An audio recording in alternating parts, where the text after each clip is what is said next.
So I think as of right now, Avengers Endgame has made $16 trillion. Has it? In this part of the universe. In this part, that's right. In this part of the non-Marvel universe. Yeah. It's a monster. The question I have, and I on radio on Film Week just last couple days ago, I predicted it would go. I don't think I said this on the air. I think I said this afterwards to Larry and to Amy, but I think it's going to go over $3 billion. Oh, really? I do. Worldwide. Worldwide. Avatar is at 2.7. Star Wars Force Awakens is like 2.3. I don't see how there's any conceivable way that this doesn't blow right past both of those. It's time. It's time. Look, I won't disagree. The only thing that might hurt it a little bit is that 3 hour, 40.5 second running time, simply because it limits the number of times you can actually show it in a 24 hour Except you know how they're getting around that. You've seen the big boards at places like the ArcLight. It's ridiculous. They've dedicated every screen to it. Well, yeah. That's just cheating. That's just cheating.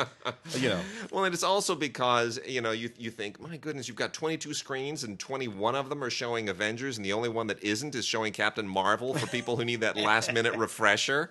We're like, oh crap, I didn't see Captain Marvel. Okay, I'll go in there and see it, and then I'll come right out and see, Endgame.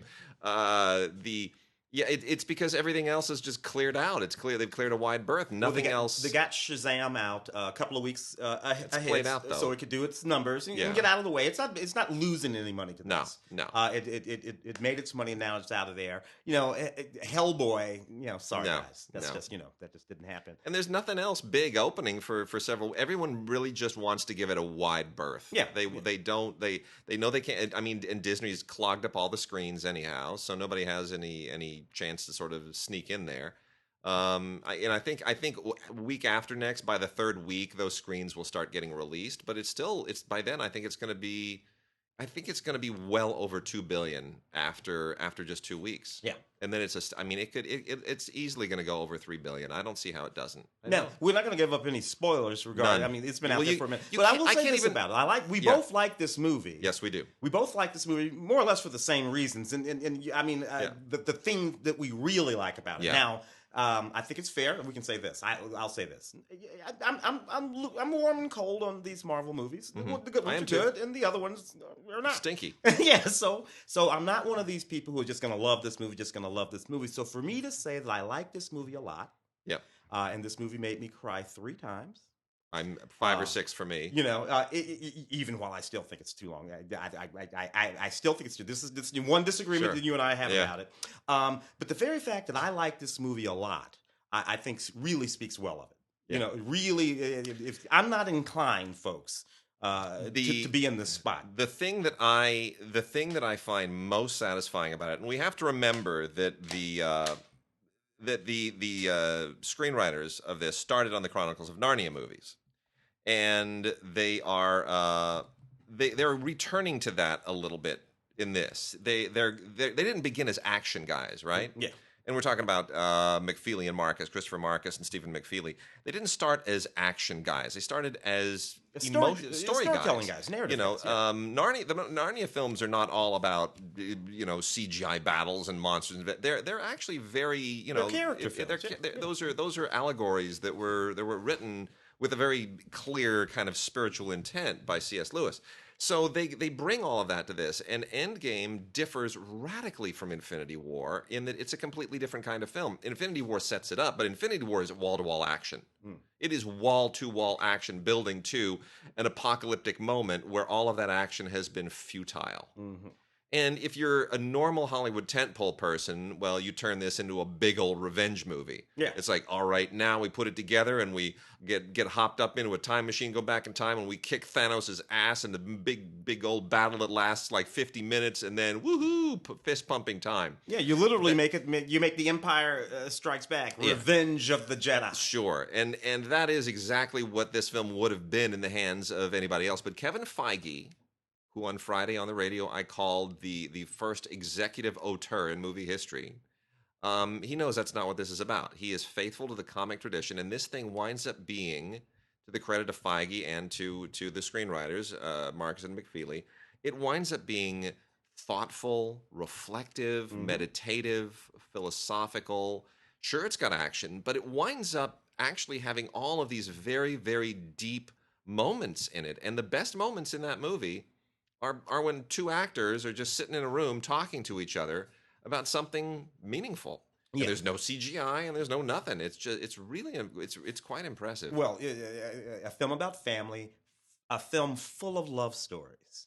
This is the thing that gets me. Anybody who listens to the show or listens to me on the radio know that I love a good love story. Yeah. Father, son, daughter. Just love stories all over the place. There are dad moments all over this thing. Tons of dad moments. And I'm a dad. And every time there was a dad moment, I just started crying. I just started crying almost uncontrollably. Yeah. And by dad moments, it's not always just Tony Stark and Spider-Man. Really. Spider-Boy is what he is. That's his dad. Sure, that's a surrogate dad moment. And then there's him and his dad. Yeah. They're all kinds of really, really just great through lines in it. And it is about family on many levels. It's about the individual families of the Avengers. It's about the Avengers as a family. Mm-hmm. It's about humanity as a family. It's about the family of fans who love the Marvel films. It's about the family of the filmmaking community. I mean, there are a lot of levels to what it says about family, and I just I have a think piece I'm gonna put up on cinegods.com that I'm working out the details of. But I think there's a lot to say about this. And here's another question: do you think, given now that Black Panther got us over the hump, and it was first Logan. Logan got us over the hump of, you know what, you can give a major Oscar nomination to a superhero movie. It's okay. Mm-hmm. So they gave it a screenplay nomination. And then Black Panther said, you know what, it's okay. You can nominate a superhero movie for Best Picture. Mm-hmm. You missed it with The Dark Knight. Here's your second chance. Feel better now? Mm-hmm. Now that you got it out of your system, are you okay? So now that we're over that hump, is this going to get nominated for Best Picture next year? It very likely. Very, very, very likely. I think so, too. What's interesting, though, it will not get a Best Director's nomination. It's going to get nominated for Best Picture, but those boys, the Russo brothers. Just like Black Panther. Yep. Yeah. That's what's going to happen. That's what's going to happen. They're not going to give enough credit for that. Screenplay is the one that it ought to get nominated for. I agree. It's because the thing of it is, a lot of movies are going to come out between now and then. I doubt that it would win Best Picture. No, I don't see that. So, but I would be very happy if it won Best Screenplay. Yeah, it's just some beautiful writing. It's just some beautiful writing in that movie. Some really good writing, and structurally too. They do some things, and I really hope that all of these whorish individuals who've been peddling the 3-act structure and the this and the that and the other thing. I really would love for people to analyze in film schools and in screenwriting clinics. I would love for them to analyze a screenplay because it breaks a lot of rules. It really does. It takes a lot of chances. And it breaks a lot of rules, and I'm thrilled that it did. Let's talk just for a second about some of the people who were part of the Marvel Cinematic Universe for a moment and are no longer. Now, obviously, the War Machine we were talking about yesterday that changed. It was Terrence Howard. That was Terrence Howard 35 originally. seconds, yeah. And he wanted too much money. I think after Iron Man, he said, I'm part of this too. I want more money. I'm surprised they didn't assign him to more movies right out of the gate. But I guess they didn't know how Iron Man was going to do. Yeah. But then Don Cheadle got the call. And he was perfectly happy for whatever they were doing. Perfectly happy. So let's also talk about the original Thanos, which I brought that up with you yesterday. Very interesting. Yeah. Because there is an original Thanos, by the way. Folks. Yeah. So the original Thanos was Damien Poitier before they cast Josh Brolin. And if you remember that little tag at the end of the first Avengers where he kind of looks over his shoulder with a smirk like, I'm the man. And a lot of people who were not comic fans in that moment are like, who that? What's going on here? I'm confused. Some guy with like a wrinkly chin and a blue skin. I don't get it. Anyway, that was the first that we saw of Thanos, and that was portrayed by Damien Poitier, who is a stuntman. Yeah. And I think it's interesting. The original Thanos was a black dude. Yeah, people don't realize that. Damien, he runs around these movies. I went and looked him up. Yeah, he runs around all these movies. He's in. He's one of the top stuntmen in Hollywood. Yeah. He's and obviously they needed somebody, and he had the body and the whole deal. And it's like, okay, let's do a little mocap on you. you're here, you're on salary. So Damien Poitier, the original Thanos. If you're a big fan of the Flash television series, like we are, he plays Goldface on Flash. That's right. Yeah. So talking up Damien. Yeah. Anyway, fun little bit of trivia there. So it's all good stuff. So so was it the Guardians of the Galaxy or the original Avengers? Which was the one that had the Thanos tag on it? It might have been Guardians of the Galaxy. I thought it. No, you're right. It was Guardians of the Galaxy. It was Guardians. It was Guardians. Yeah. Well, anyway, it's all good. Funny. So, good stuff. So let's kind of. Do we have anything else going on? We've had so many people have died too. There's the situation with John Singleton. That is so upsetting. At the moment of this recording, he's in a coma after having had a stroke, age of 51. Luke Perry thing all over. Luke Perry 2-3 months ago, whatever it was, also 50 something. You and I joke about the dude. Our generation. These are our people. I know, and we're not holding up. Which is nuts. My mother, who's approximately 175 years old, still works full time, walks to work every day. Yeah, every day. That's why. And as it happens, I know John Singleton's mother, Sheila Ward, who's played by Angela Bassett in that original movie, a lovely woman who lives not terribly far from here. At that time of this taping, she had gotten. She's the executor. Executor, right? She's executor. So anyway, that's the thing. It's interesting. John. So John basically did for the West Coast. For West Coast filmmakers at the time, what Spike did for East Coast filmmakers in the middle '80s. So 91, Boys in the Hood, made that movie about South Central, about that community, about people from his own community. Youngest ever Oscar-nominated director. Nominated for a screenplay that year too. And that those first 3 or 4 films.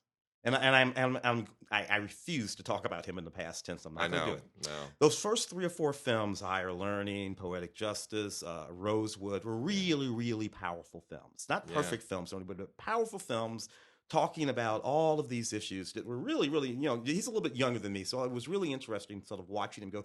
And then he went more commercial, the Shafts and the Hustle and Flows and all those. And he did one of the Fast and the Furious. One of the Fast and the Furious. I mean, look, not. Those are paydays, man. I don't take that away from anybody. Look, Spike did the exact opposite thing. Yeah. Now, but John built a little empire.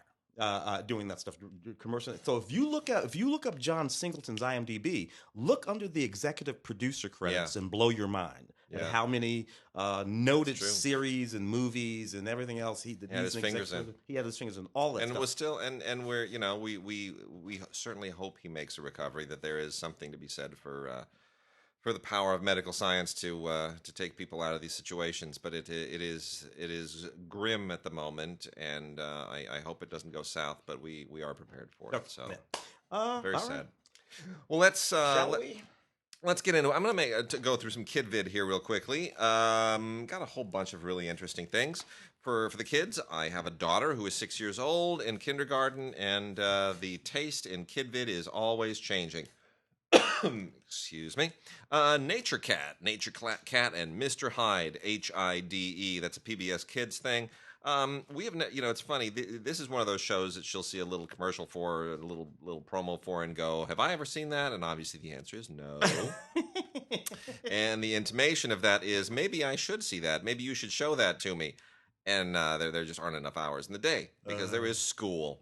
But Nature Cat, actually, like all the PBS Kids stuff, is cute. It's not top tier, I wouldn't say, but it's got some cute characters, and it's educational, and it's relatively well done.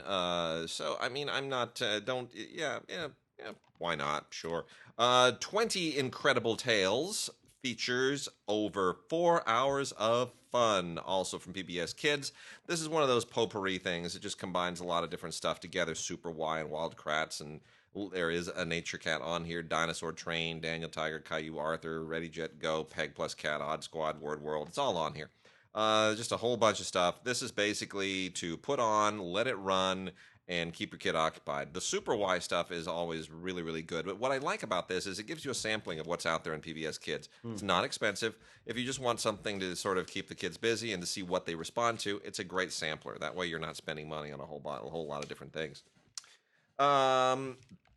The Highway Rat is based on this very, very popular children's book, which we don't have, and we have a lot of them. But this is the Highway Rat is from the same from Julia Donaldson and illustrator Alex Scheffler, who did the Gruffalo and Room on the Broom and a lot of these other ones. And it's one of the few of the Julia Donaldson books that we do need to get. This is animated by the same people that did the animation version of Room on the Broom. I would say it doesn't substitute for the book, but it's a nice complement to the book, and it's decent animation. It's a very clever and cute story, and but I'm not gonna. I wouldn't recommend anybody show this to a kid until you've read them the book, because the book is the magic, and then this is sort of like a cherry on top. So we need to get the book, and then I will show my daughter the Highway Rat. But it's actually quite clever and very, very smart, and I can watch this without having read the book because I'm a grown up. Tim has something surgical on the television behind him right now, and I'm a little bit creeped out. I just saw some. Goodness. I'll tell you about it later. Okay, boy, that distracted me. The Adventures of Jurassic Pet. This is has one of those Dove-approved deals, and all I could think is this is kind of like a lowbrow version of E.T. crossed with Night at the Museum. And I don't really much care for this. It's basically, this is a live action movie. It's from Grindstone, who of course, as we pointed out many times, Grindstone is an independent production company that has a deal with Lionsgate to furnish them two kinds of films: big, dumb, R-rated action movies that usually have Bruce Willis or Antonio Banderas in them, and then movies, family films about talking animals. Strangest thing. Strangest combination. It is, right? It's just alpha and or whatever. The whole yin and yang is what it is.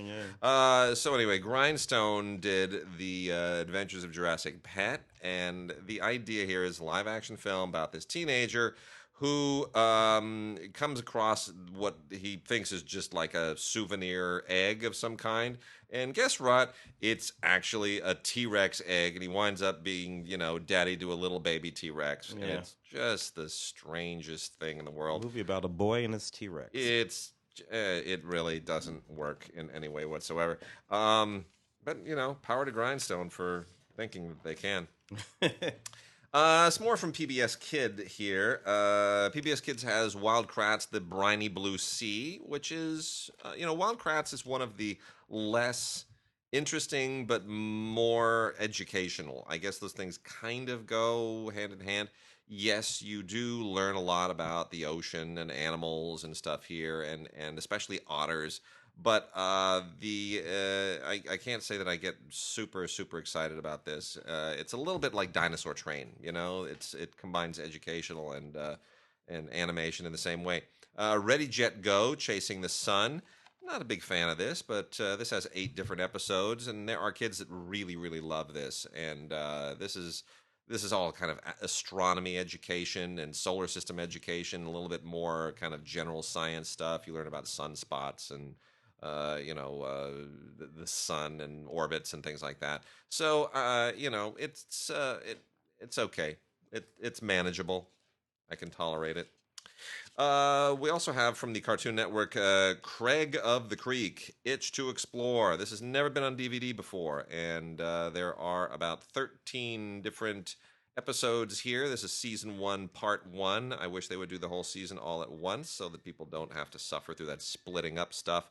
But this is okay. It's not exactly educational. It's just about kids and exploring, and it's kind of fantasy, wish fulfillment stuff. It's okay. It's a nice bunch of kids. I want to say it's a little bit in the vein of Rugrats / Fat Albert, in that it puts a bunch of kids together and you fall in love with the personalities and the relationships. It's somewhere in there, and it's okay. Getting to some Nickelodeon stuff now. The Nickelodeon stuff continues, in my opinion, to be some of the best kid vid on television.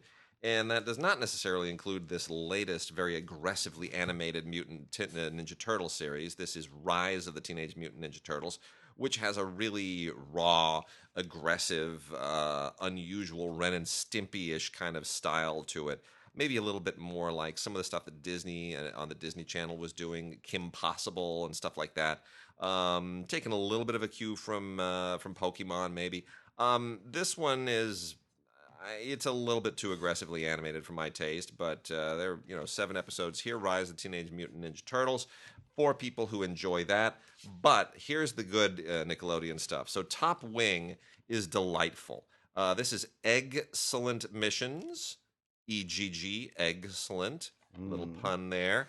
And these are just cute little birds. These things are so much better than Angry Birds. They tried to take the Angry Birds game and turn it into a movie, and that was horrendous. That was. 8 different episodes here, and they were all really, really fun. These guys are cute, and the animation is fun, and the writing is sharp, and I think this is a fun discovery for kids. So Top Wing gets a recommendation from me, as does Paw Patrol Ultimate Rescue. I'm not a big Paw Patrol fan generally because I have a daughter, but I know people who have little boys who love this thing, and it's great for them. So this is 5 episodes of Paw Patrol, and little boys. I mean, I'm sure there are some little girls that love Paw Patrol. Mine just doesn't happen to be one of them, but it's really, really fun. It's very, very cute for kids who do enjoy it. And then my favorite of all, you know what?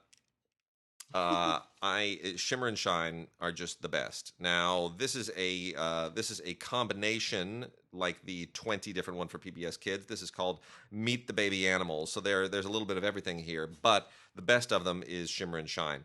You get a Bubble Guppies on here, which is kind of like Shimmer and Shine with little mer people underneath the sea. You get a couple of Paw Patrols, and you get a Blaze and the Monster Machines episode called Spark Plug, which is cute. But there are 2 episodes of Shimmer and Shine on here that are a total and complete delight. A Lightning Colt for Shia and a Special Delivery. Shimmer and Shine is a really, really sweet show. I love the little genies. Maybe I'm thinking about little Barbara Edens, possibly. But so what?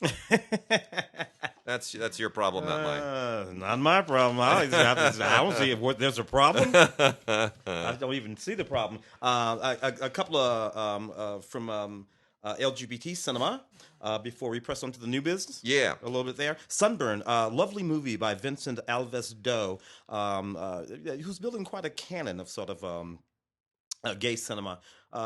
Generally speaking, sort of dramas built around a whole bunch of different sort of wacky relationships. This particular one is set out in the desert.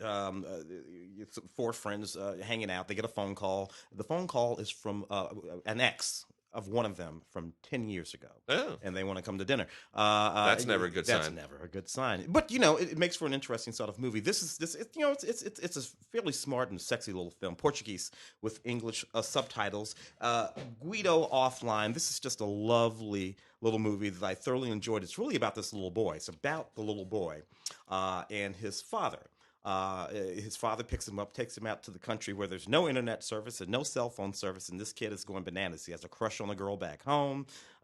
He just wants to be on his phone and do his thing. And then he starts to realize that the guy that his dad is with seems to be kind of like his boyfriend. Oh no! And he has to sort of sort all that stuff out. It's it's an interesting little film. That's an interesting premise. It's an interesting premise. Yeah. How do you you break a kid in? Look, dad's gay. Yeah. All right. So let's go out to the woods and talk about it. Anyway, this also includes another film called Midnights with Adam, which is a short film that's made by the same filmmaker. Lovely stuff. All right. Some new biz. Let's do the new biz.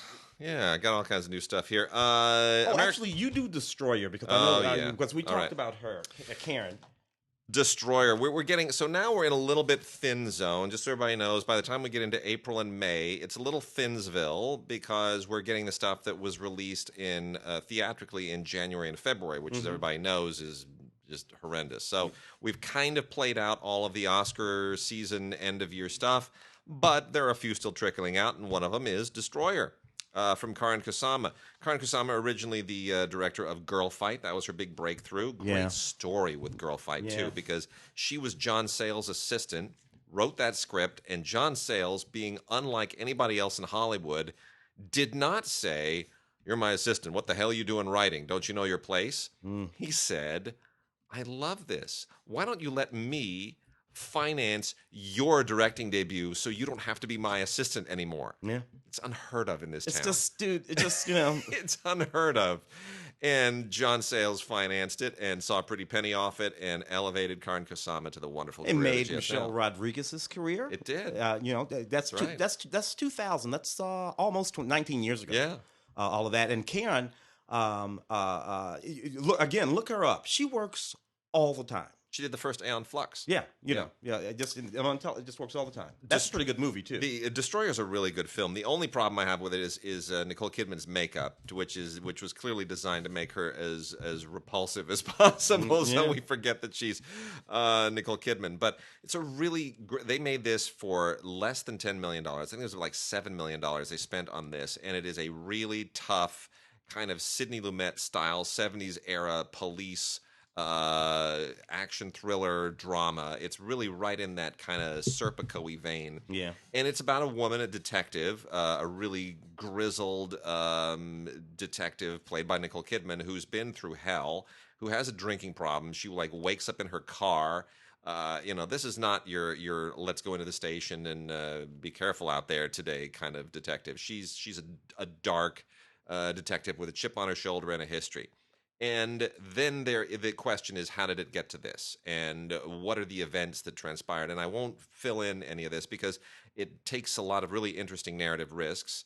The script was co-written by her husband, as all of Karan Kusama's stuff tends to be. And they did a great job. It's a sharp script. It's a really interesting approach to the crime thriller, and I think it's beautifully directed, and I can't wait for Karan Kusama to keep doing more great work. Nicole Kidman in Destroyer, it's on Blu-ray with a Movies Anywhere code on it, and some other great supporting performances in here, just top-notch all the way. It's a really good film. Good stuff. American Dresser.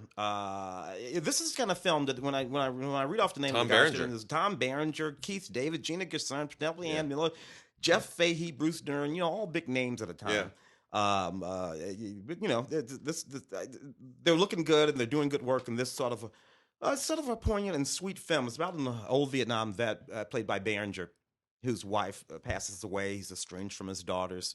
So he and his buddy, played by Keith David, jump on their motorcycles, jump on their Harleys like these old guys do, and they decide to ride from Long Island, New York, all the way out to the West Coast. Yep. So we're just in a road trip movie, man. We're in a motorcycle road trip movie, just like Jack Nicholson and those guys back. Sure. Then. Yeah, they one of those. It's just sweet with these two old vets. Making their way across America, acting their asses off, by the way. It's just really good in that way. It's on Blu-ray and DVD. A couple of promotional spots on it as well. It's just, Tom Berenger, man. Hadn't thought about him in years. And just can't go wrong with Keith David ever, as far as I'm concerned. Anyway. You can't. One of the great all-time voices, too. Let's see. Mission of Honor. This is an interesting story here. This is the story set during World War II. About Polish RAF fighters, a squadron called the Hurricane Squadron 303. This is a real squadron of Polish fighter pilots.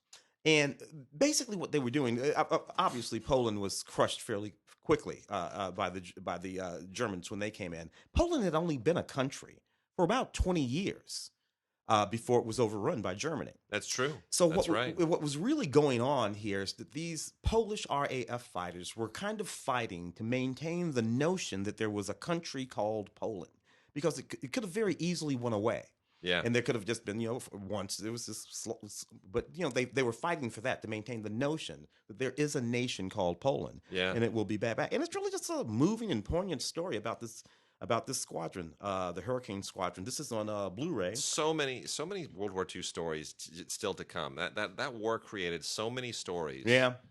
It's no because end of them. it was in fact a world war, all over the place.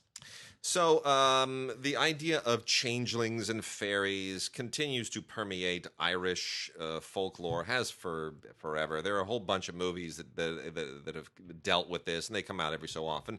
And The Hole in the Ground is another one of them. This is pretty decent stuff. This is from Lionsgate. It's only on DVD, not on Blu-ray.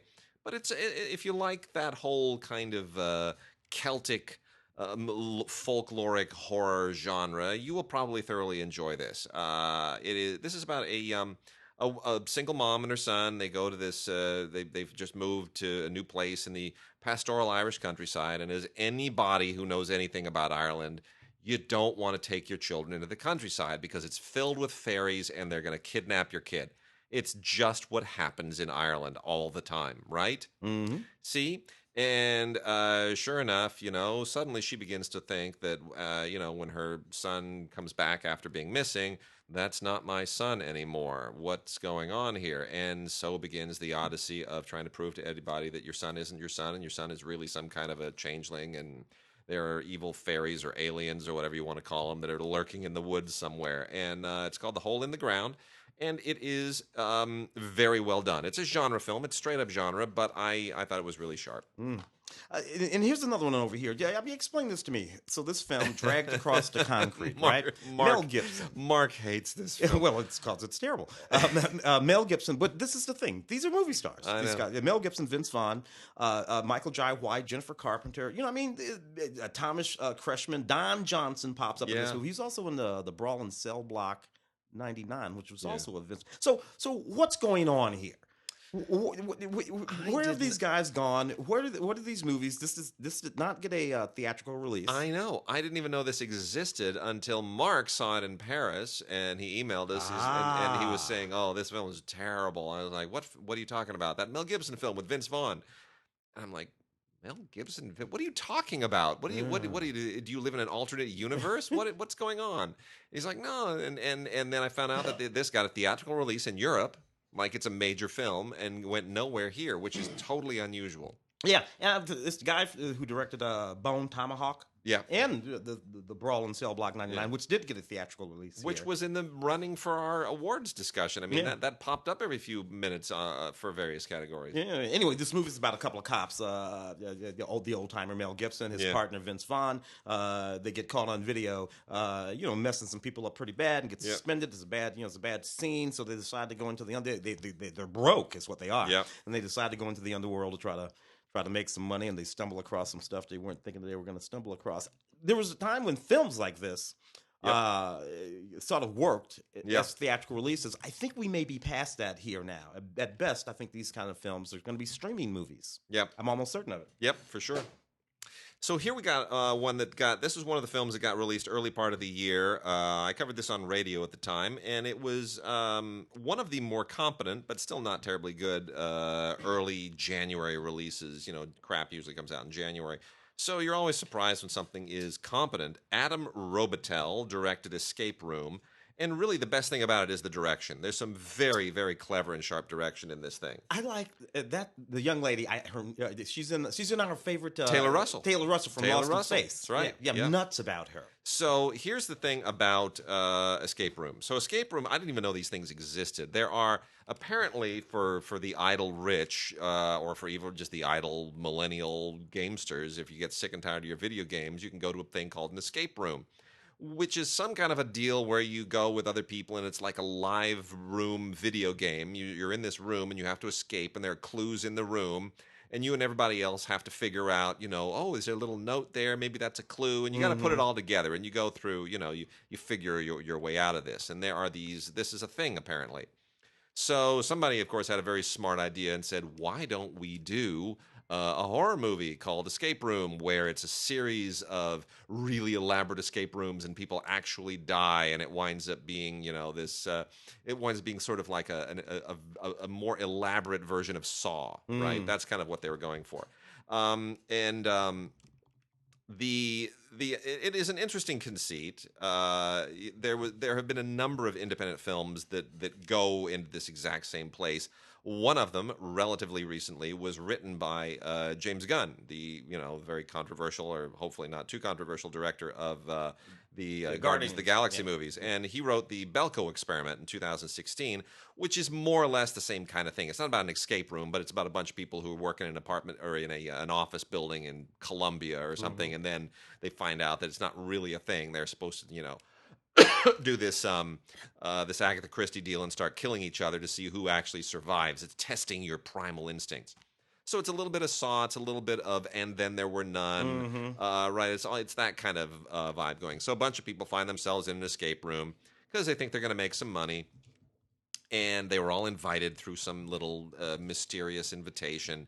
And next thing you know, it's a horrific survival test, and they go through a series of these different rooms that are all very elaborate and stranger and curiouser, and some emulate the outdoors, and temperature changes, and there's ice, and it's all this stuff that could never conceivably be all rammed into a single building. You would literally be spending billions of dollars to create this kind of an elaborate torture game. But anyway, it makes for a very competent film. Does the movie work? Not really. It's still kind of dumb, and the big reveals are not very interesting. It's pretty boilerplate, but Robitel does a hell of a job directing it. It is logistically very, very impressive, and I think he's going to go on to much bigger things. Produced by Neil Moritz, who cranks a lot of this junk out on a regular basis. But what is really good is what Tim said. Two of the actresses in this are phenomenal. Taylor Russell is effectively the star. She plays Judy on the new Lost in Space, and she is wonderful. She's a wonderful actress on that show, in this movie. Forget about how bad some of the other stuff in the movie is. And the other one here, another one of my favorite actresses from television, Deborah Ann Wall from Daredevil, who is just, I'm so just mad about her, I can't control it. So those two actresses, two of my favorite actresses, new revelations in the last few years. Love them both. Which is so funny because, I've become fairly jaded about all these sort of actor things, but every now and again, and it's usually an actress. Every now and then, every blue moon, an actor, but usually an actress who comes along and just pops my cork. It's just, and there's two of them. Extraordinary, And there's two of them here, and I love them both. So emotive. So this has Movies Anywhere code on it as well. You can add that and forever watch Escape Room and feel like you're trapped in an escape room. Also deleted and extended scenes, alternate ending that is completely negligible. There's absolutely no reason that they should have included it. It's just kind of a curiosity. And they actually have some cast and crew stuff and a really, really interesting featurette on how the rooms were created, which is the thing that I found most interesting. Actually more interesting than the movie. How the rooms were created, really one of the best featurettes I've seen in a long time. This is actually a fairly dastardly little thriller here that kind of lives in the same zone as that. Fortune Defies Death. Is a film about this family that's invited out to the estate of their patriarch. He's been dead for 10 years. And they're finally going to read the will. A vast fortune is at stake. But they have to sort of survive the gauntlet of this lawyer, who's going to evaluate some things. The one thing that they're trying to find out specifically is what happened to the one adopted daughter of this guy that's been she disappeared not long after he died. The question is she going to show up and claim this fortune because she was the kid he actually liked? Anyway, it's a neat little sort of crunchy movie. Not much on here by way of special features, but it's a good movie nevertheless. 4K release of a new DC Universe movie, animated, Justice League versus the Fatal Five. One of the things that came up when we were talking about Endgame on Friday is why can't DC do what Marvel does? Why does DC keep tripping over itself? And why is Marvel having, every time DC trips over itself, Marvel makes gains. And there was a moment when people were like, well, let's see there was no Avengers movie yet, and there was certainly a Justice League movie in the works, and everybody was saying, ooh, who's going to get the edge? There was a little bit of parody. Now there's no more parody. The Justice League movie was a big disaster. DC has backed off of the whole idea of the DC Extended Universe, and the Marvel Universe is a giant hit, and it's going to be the biggest film of all time. Well, and they don't even have any actors anymore over on the DC side. Superman is gone. Superman's gone. Batman's gone. They're all gone. So, Wonder Woman and Aquaman and Shazam have done well, but not that well. No. Not comparatively speaking, and not as a part of the universe. They did well as these movies that live by themselves. Yeah. So my question is this: you have aspects of the DC properties that do especially well. What Greg Berlanti has done on television with Supergirl and Flash. And Green Arrow and the what are they called? The Guardians of Tomorrow, Legends of Tomorrow, DC's Legends of Tomorrow. Yeah. That's all really great stuff. And that's a connected universe in ways that the Marvel universe is. Now, Berlanti, I think they're afraid to hand the reins to him because he was a co-writer on Green Lantern, and that didn't work out so well for them. But I do think that they should consider the people who do these DC Universe animated films, find whoever is overseeing this and let them take control of the DC Universe the way that Kevin Feige did, because they get it. Yep. They're fans. These things are really, really sharp. They're well conceived. If you elevate... They can't get it together. Look, they have... Why isn't the kid who plays Flash, Grant Gustin? Yeah, why isn't he the movie Flash? Why isn't he the movie? If he's the movie Flash, I already like this movie better because I'm nuts about him. I know. Now I'm just pissed. I know. So I don't know. I know. It makes no sense. Makes no sense. And I felt the same way when they brought Superman onto Supergirl, and here, I'm hoping that they're going to bring in, Superman, and they bring in some guy who doesn't even look like Superman, and it's a new Superman. Why would you do that? Stop doing that. Even if you brought in Dean Cain, even if you went there, right? Or the guy from Smallville. Like, give me a Superman that I'll recognize, not just, oh, look, some guy you dragged in off the street. Come on, stop it. Anyway, Justice League versus the Fatal Five is really, really sharp. It's well written, really well animated, and it goes into some really, really interesting places. This is the only place I can go for my Green Lantern fix anymore, is these animated films. It's really, really interesting. And this is a female Green Lantern here, by the way. You've got to remember, Green Lantern Corps, lots of different Green Lanterns. Yeah. So there's just so much that they can do, and these people know exactly what to do it, and some really fascinating villains here, and put the Justice League on their heels. Emerald Empress and Validus putting together this diabolical scheme. It's really very, very sharp. And I wish that this level of DC engagement could make it into the films. I really do. Yeah, but they're all just these sort of separate things. Really good looking 4K too, by the way. Not much else on here. I mean, some special features that are sort of standard, and there's one that's a bit of a tease. But and the commentary is good. But otherwise, see it for the 4K. This is a fairly creepy nature-based horror movie that I have here that's all loosely based on these things that actually happen. So up in Canada, they started finding these really deeply deformed frogs. Ew. More than just the two-head kind of things. Just, they're coming as just frogs. Obviously chemicals and things happening in the water. So anyway, they took that sort of ecological mystery and wove it into this very scary sort of a horror film. It starts with the frogs, and then the next thing you know, it's a family, a mother and her son are out in the woods, and they're investigating all of this, and they start to realize that it's not just the frogs that are becoming mutated, and sort of speculation on where it could go. The wolves, the this, to that, and is it possible that it could happen to the people too? There's a really creepy two-headed dog on the cover of this thing, and so what are you going to do? Anyway, a fairly creepy movie. Not much on the DVD, Blu-ray here, or this is just a straight up. Oh, this is a DVD. No, it's Blu-ray. It's Blu-ray. That's a Blu-ray. Yeah, it's Blu-ray. That's all we got. All right, I'm gonna do a few music things, and then we're gonna go into some docs. I got some foreign here. Maybe I'll do the foreign before we get into the docs. So some music stuff. A couple of things from Naxos. Real quickly, the Johann Strauss Orchestra in Vienna performing a 50-year anniversary concert, which is lovely. I'm a big fan of Strauss, not just because of 2001, but the Strauss family created some of the greatest waltzes of all time. I grew up with a German mother who loved Strauss and all things Austro-German, and this is really some great stuff. So this was recorded in 2016 in October at the Golden Hall of the Musikverein in Vienna, and it's wonderful. 15 different performances of Strauss classics, and it's beautiful. You're going to want to just dance all around your house. It's really terrific. On a Blu-ray, the Vienna Johann Strauss Orchestra.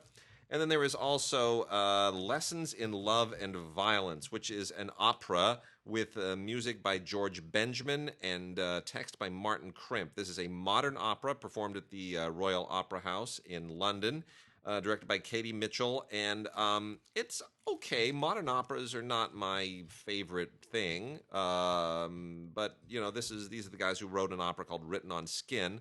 Modern operas kind of feel a little bit weird. I don't want to say anachronistic. It's the opposite of anachronistic. It's something old. That, this is something new that feels like it should be old. So whatever the antonym is for that, but it's very nicely put together, and I think what the problem is, it's sung in English. That's what it is. You need your opera. German opera is not my thing. Italian opera, absolutely. That's it. I kind of wanted to hear it in Italian. German, not so much. That's a little bit rough. The Wagnerian. Yeah. I feel like they're yelling at me. They just always sound angry, even when it's about love. But Italian opera, yeah. So both of those are on Blu-ray, and then we also have a really, really cool DVD CD combination here. Josh Groban, Bridges Live at Madison Square Garden. Josh Groban is not everybody's taste. I think he has a great voice. I like a lot of his stuff. It's a show voice. It's a Broadway voice. Yeah, Broadway. But he's done very, very well with it, and this is lovely. Everything here is DVD, and the DVD and the CD mirror each other for the most part. But it's a really, really great performance and a collection of songs, and he holds the audience without kind of embellishing it too much. This isn't like a Madonna or Kylie Minogue, or it isn't one of those deals where it's just flamboyance and Lady Gaga and all the rest of the stuff. No, he pretty much holds it with just the singing, and it's good. And you get some guest appearances on here, which one of which is really, really terrific. And it's good, definitely good. That's a CD DVD combo set. Josh Groban, Bridges Live from Madison Square Garden. Lovely. What, you gonna do some of these docs? Yeah, you got some. Tim's got some PBS stuff. So yeah, let's knock some of those out. I particularly enjoyed this one about Charlie Pride. Charlie Pride, I'm Just Me. Charlie Pride was, ironically, we think of him as being a black country singer that broke that barrier. Yeah. Now, this is insane. If you grew up in the South like I did, the Midwest and South like that, there were black people doing country music all the time. All the time. So, but there's this notion that Charlie Pride, with Porter Wagner and all, this is the old school country music. Yeah.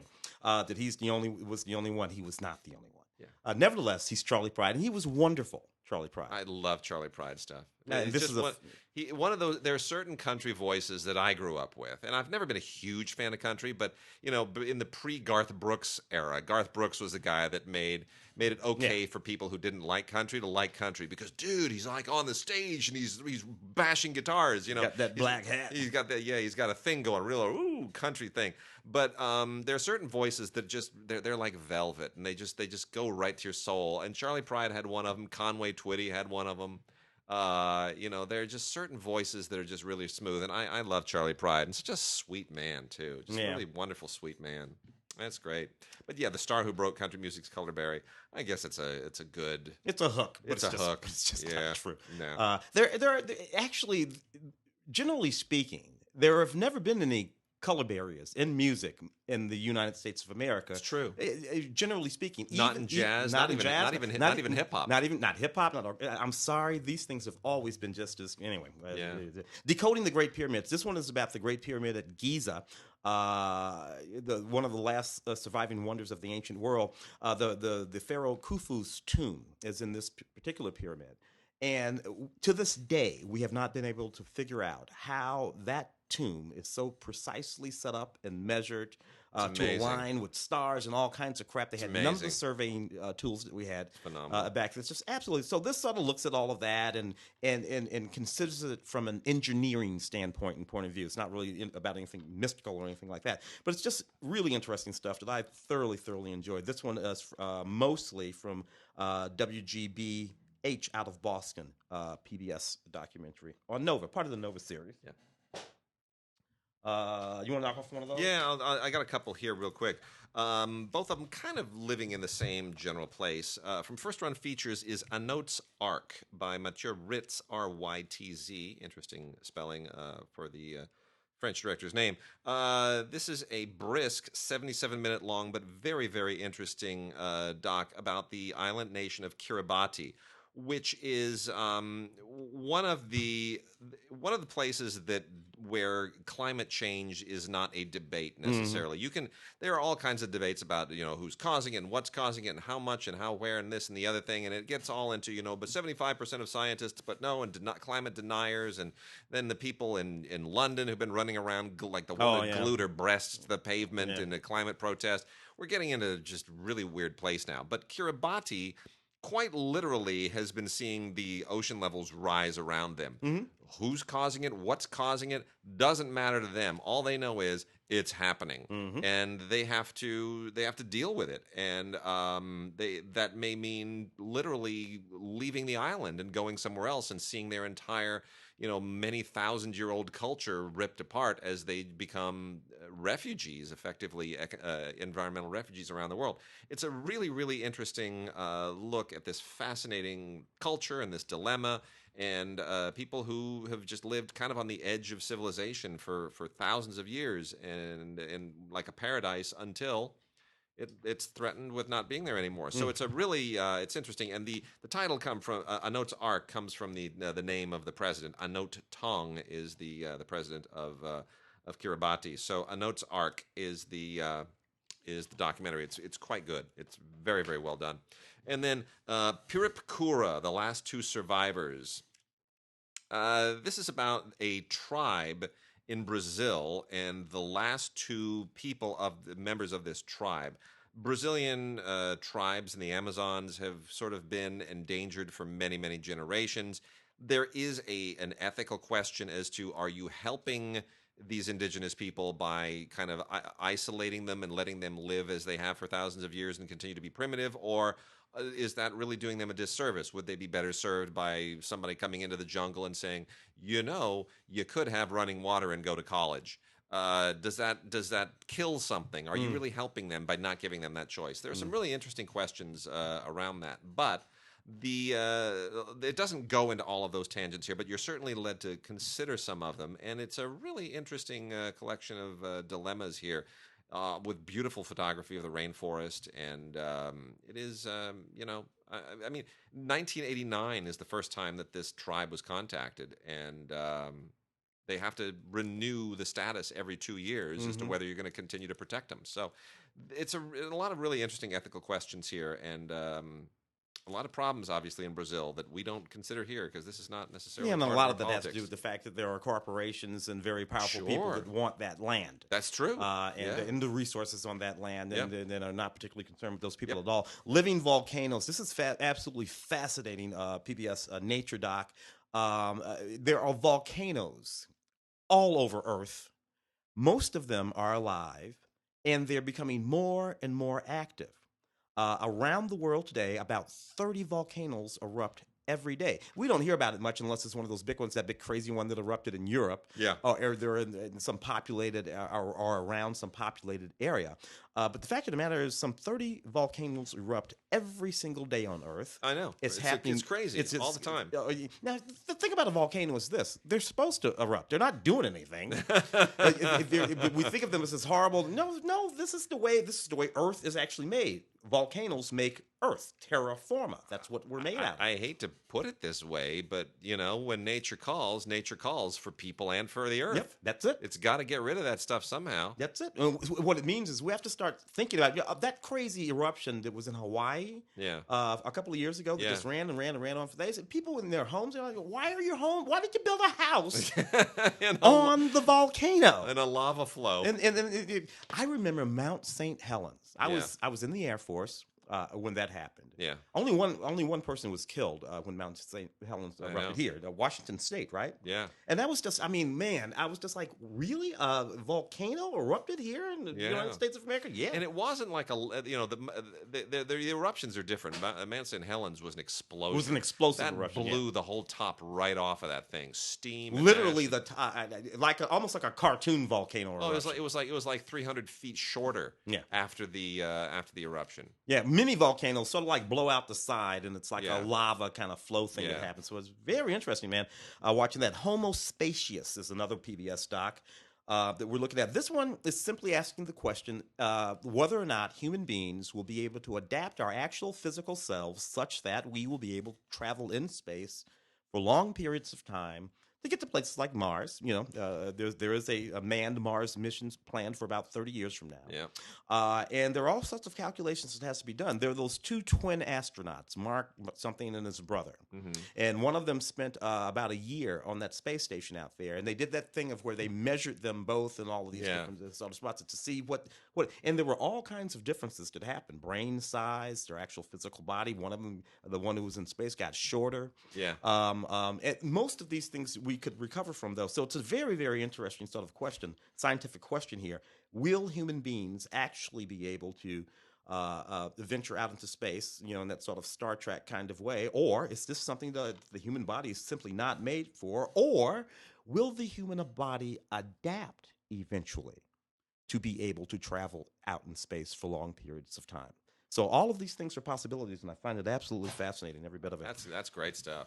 Predator on the Reservation. Now, this is a Frontline documentary. It was just absolutely devastating. So a fellow named Dr. Stanley Weber roamed around a number of Native American reservations, including the Pine Ridge Reservation, as well as several others in South Dakota and every place, basically molesting young Indian boys. Oh, this was a situation analogous to the Catholic Church situation, that apparently analogous to the Boy Scout situation. Now, apparently, men, if you get too many of them together, they just start doing crap. What the hell is wrong with us? That's why there are women, because when you put too many men together in one room, we make a mess of everything. Everything. Yeah. I'm sorry, dude. Yeah. Women, just we just don't.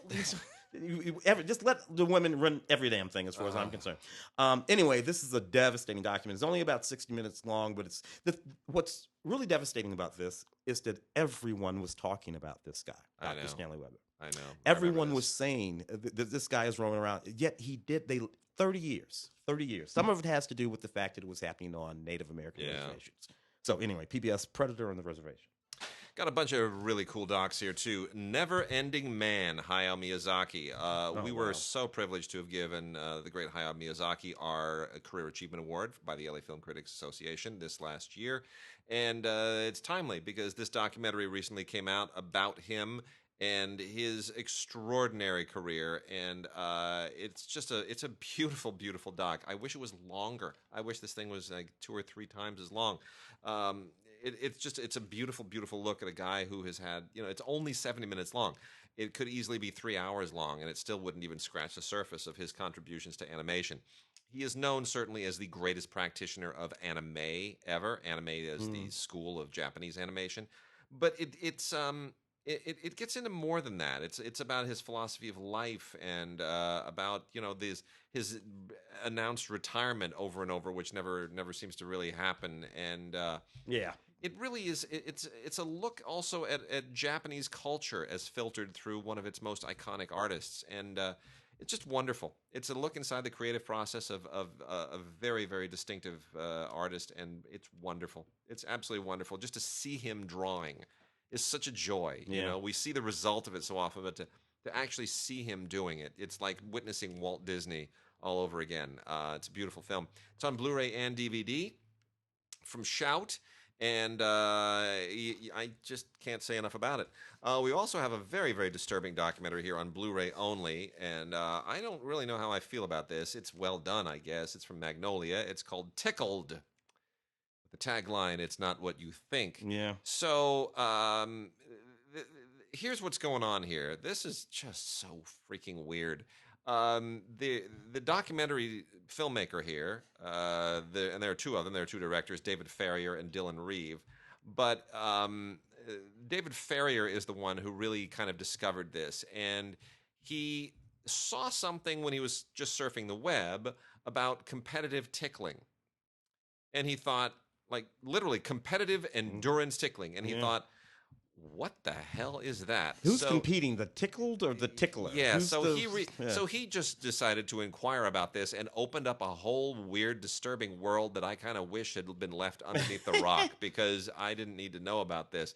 And the problem is that there's an actual industry, and much of it is right here in our backyard in Los Angeles. There's an entire industry around tickling as this weird kind of fetishistic thing, and they do tickling videos, and people buy these and they watch people get tied up and tickled. Yeah. And I'm sorry.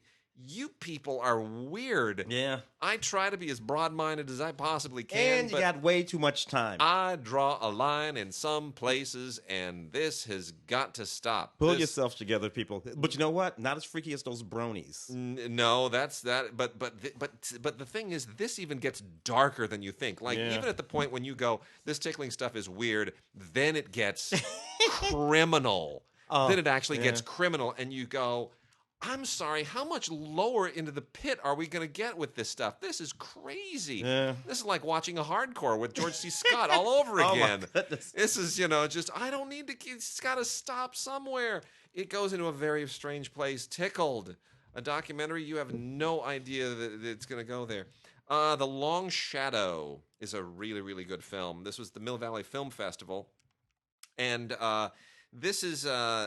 This kind of goes into a place that we hear talked about on the news a lot, and it's become part of the political conversation with a lot of finger pointing, but nobody really kind of wants to delve into a lot of the present manifestations of white supremacy and racism and things of that sort as they really do exist as a legacy of 19th century slavery.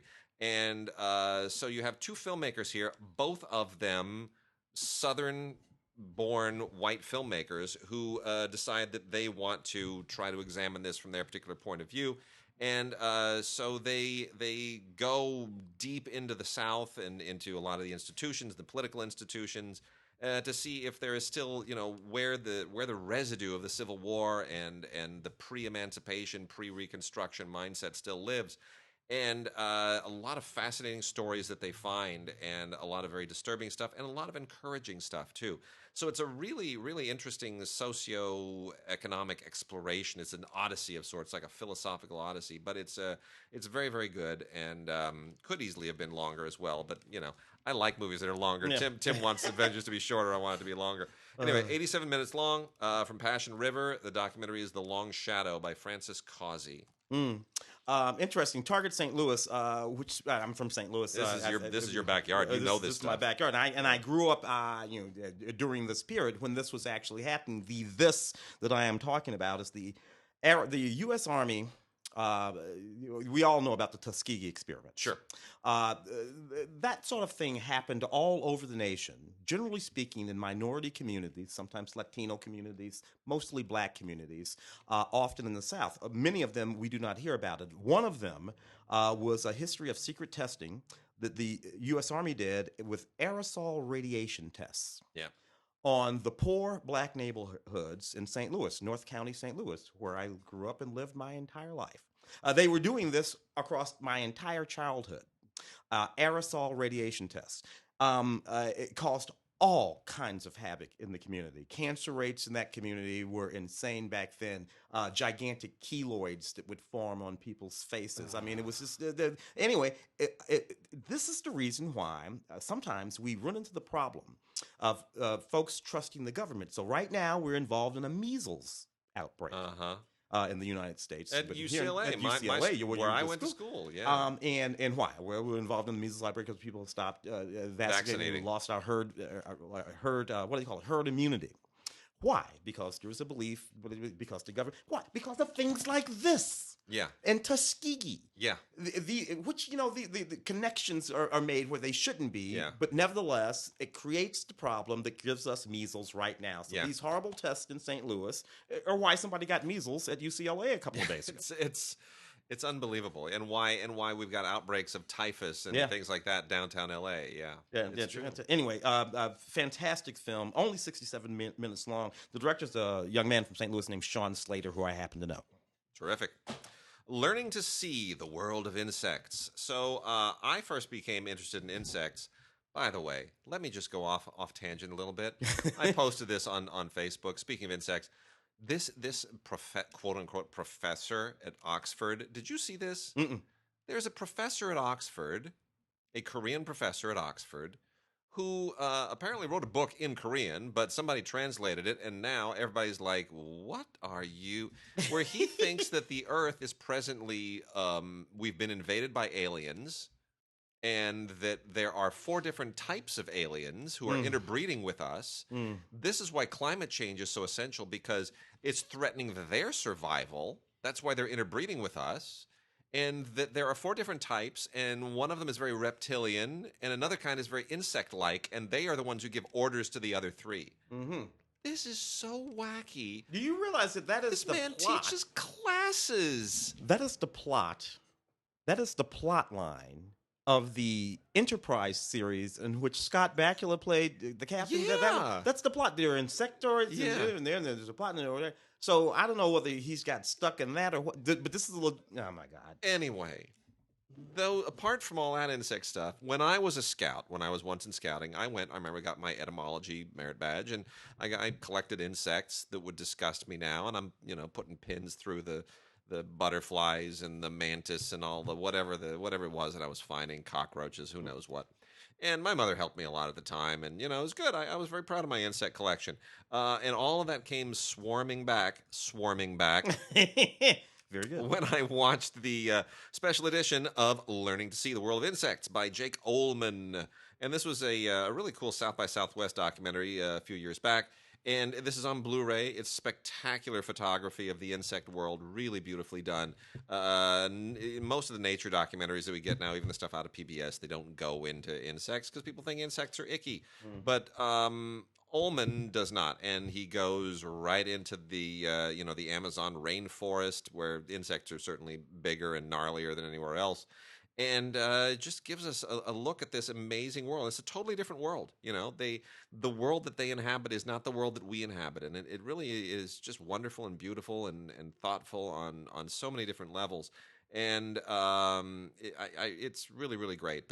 Now, it's Jake Ullman's son, Bob Ullman, is the one who directed this, and together they just did a great job, a really, really great job. And it's educational, it's beautiful, and it's poetic, and it's wonderful. Well, that's so sweet. Canine Soldiers, the Militarization of Love. This is really just a lovely doc about the dogs, the canines and their handlers in the Army and other services that mostly go out looking for improvised IEDs, improvised explosive devices, in the Middle East and other places, here in the United States too, for that matter. But these dogs, mostly German Shepherds, who are born and bred to this task and live with their handlers their entire lives.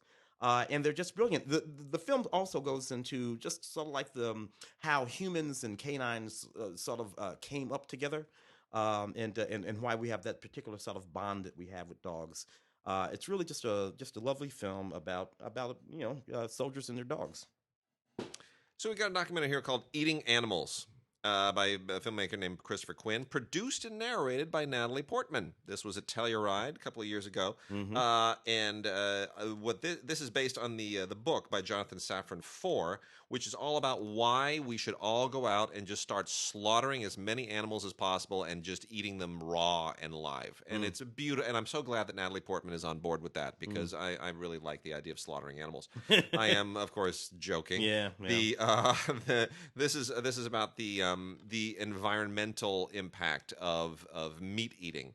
Now, there's a little bit of a controversy about this. Now, a lot of people are getting very resentful of the climate change movement, because it's no longer about lessening your carbon footprint by what you do with your car, with your factory, or whatever. There's pressure to abandon eating meat, like the people in London who've been gluing their body parts to the pavement and doors are saying, meat equals heat, which a lot of people take. Well, whether or not you agree with it, whether or not you intend to change your life, there are some interesting facts associated with it. Yeah. And look, I don't eat beef or pork. I haven't done so for nearly 30 years. Personal choice. I have no problem with people who do, but I will eat poultry until the sun comes up. I have no problem killing birds and eating them. Why? Because I've seen the Hitchcock film. I know that birds are our mortal enemy, and I'm doing my part. They're trying to kill us. Otherwise, chickens and turkeys will just overrun us. And don't even get me started on pheasants. But that said, factory farming, all of these things that go into this, and the use of hormones and antibiotics and all that. There's a lot of stuff involved in the farming of animals, especially beef, that is worth knowing. Whether or not you choose to do it, whether or not you care, but it's worth knowing. And it's a very interesting doc. The documentary Food Inc. kind of started this juggernaut years ago. Food Inc. was horrifying to me for about 18 seconds, and then I went had myself some chicken nuggets. We do forget. Yeah. My sister-in-law, however, became a vegetarian after seeing Food Inc. It Yeah. had that powerful impact. Yeah, it had an impact. Anyway, it's called Eating Animals, kind of a labor of love of Natalie Portman, and it's very nicely put together. The Wandering Muse is a film about Jewish music in the diaspora.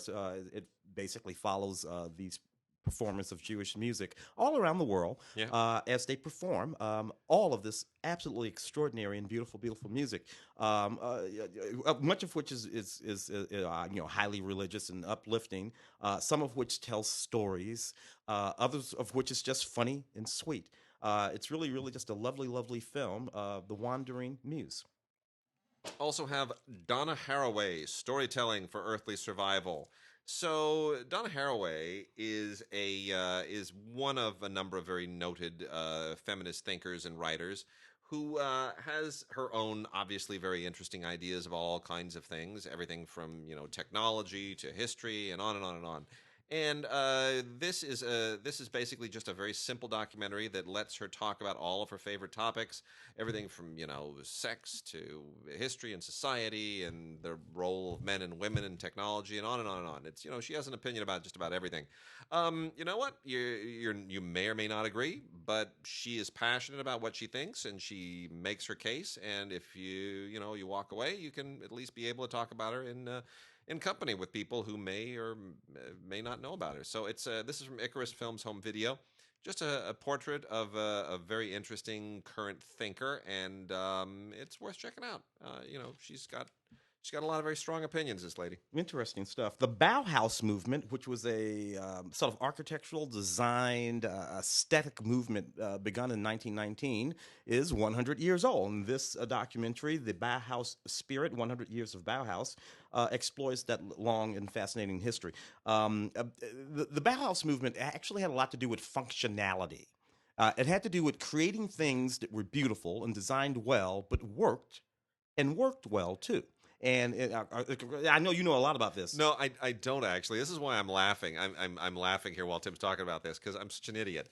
Like, so seriously, truly, there are things that I look. I know a lot about a lot of stuff. Like, I could be a real jerk in a lot of party situations where I'm like, I know more about that than you do, and this will go on for quite some time. Oh yeah, I know all about that. I'm that guy until you get to things like Bauhaus, and then I'm the guy that goes, "Oh, that was a great band." For me, for decades, Bauhaus was a band from the '80s. It was a new age band, and then suddenly this DVD comes, and I'm like, huh.